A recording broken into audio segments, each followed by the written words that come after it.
Judicial Watch will continue to lead the fight to expose the full truth about everything COVID.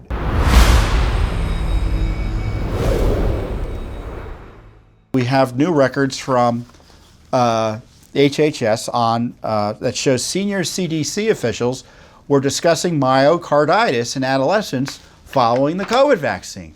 Well, isn't that nice to know?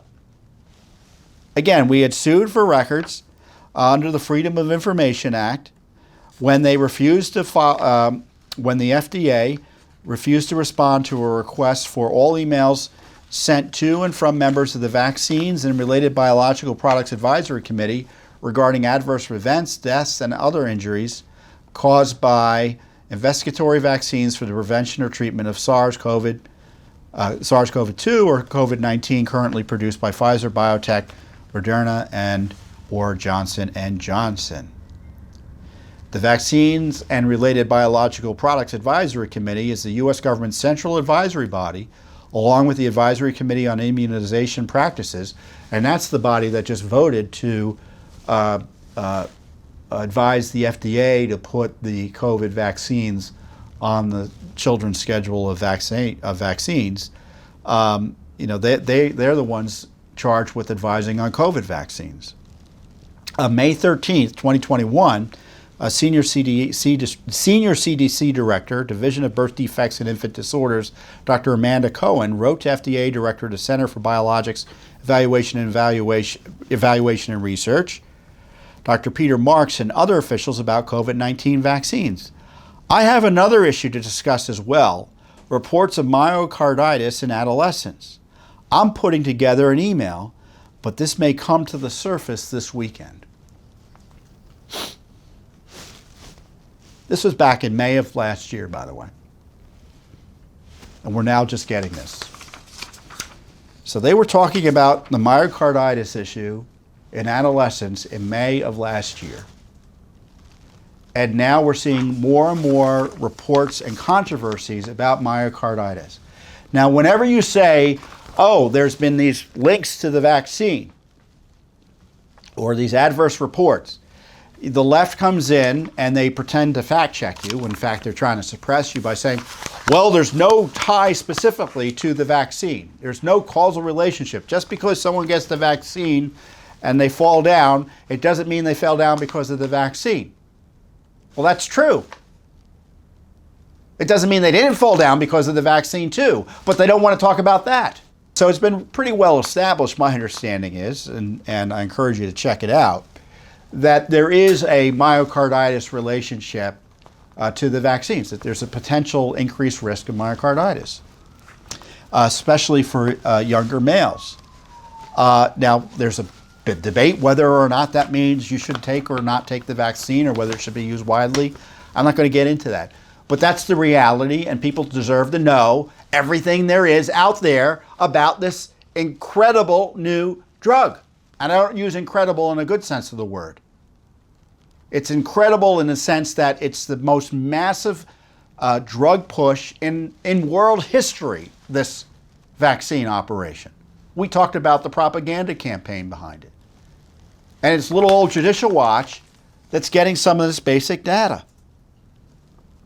In a section of the FDA briefing document submitted by Johnson & Johnson, Janssen, which is which is a partner with Johnson & Johnson on that vaccine, to the FDA regarding trials of the COVID vaccine, they noted that 5 people experienced serious adverse events, selected events among vaccine recipients for which a contributory effect of the vaccine could not be excluded based on FDA assessment of the clinical information provided. These adverse events included deep vein thrombosis, pulmonary embolism, transverse sinus thrombosis, seizure, and hemiparesis, which is an inability to move on one side of the body, occurring anywhere from 3 to 28 days following the vaccination.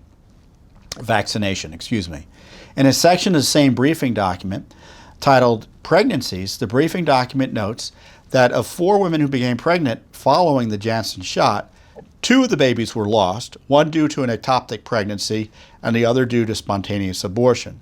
In a section of the document titled Safety Summary, the study states numerical imbalances were reported between vaccine and placebo recipients for thromboembolic events, 15 versus 10, and tinnitus, 6 versus 0.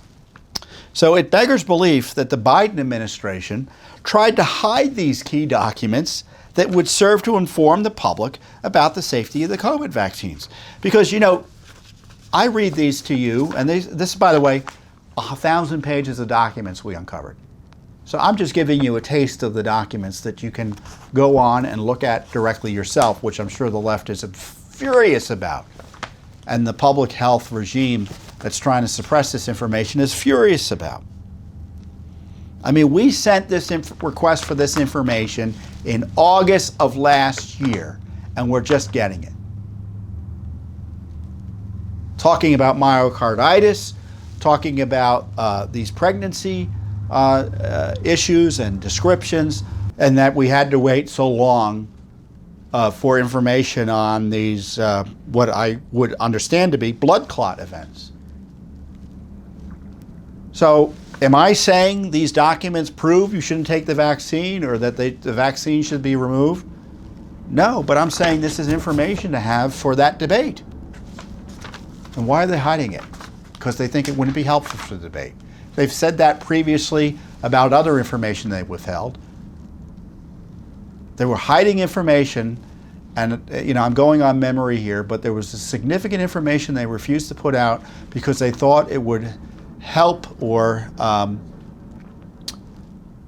would increase vaccine hesitancy. So politics. They were hiding it for political reasons. So again, it was a federal lawsuit that Judicial Watch had to pursue to get these 1,000 pages of documents that show they were talking about all these issues that people are very much interested in.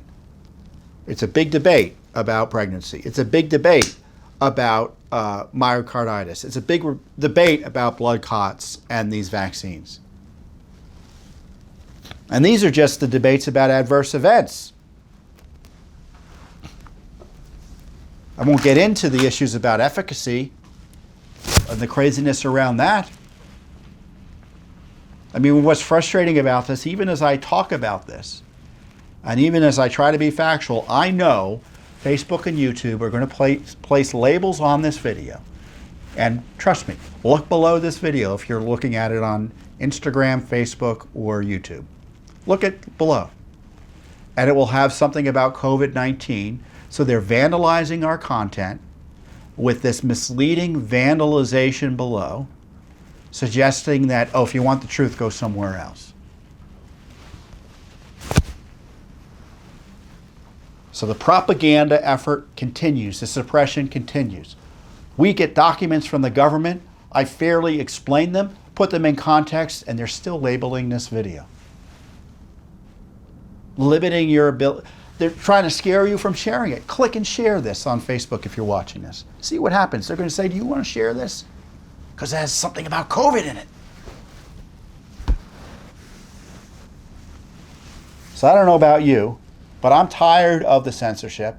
I'm tired of being told we're not allowed to talk about what the government's up to with respect to this public health debate. And I'm tired of big tech pretending that they're doing it to advance the public health when in fact they're just doing it to help the Biden administration at this point, who needs all the help they can get for the reasons that are, I would think, are rather obvious to you. So Judicial Watch is not going to stop.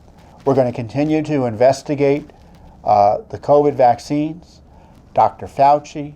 We're going to investigate the origins of COVID, gain-of-function research, not only in China, but here at home.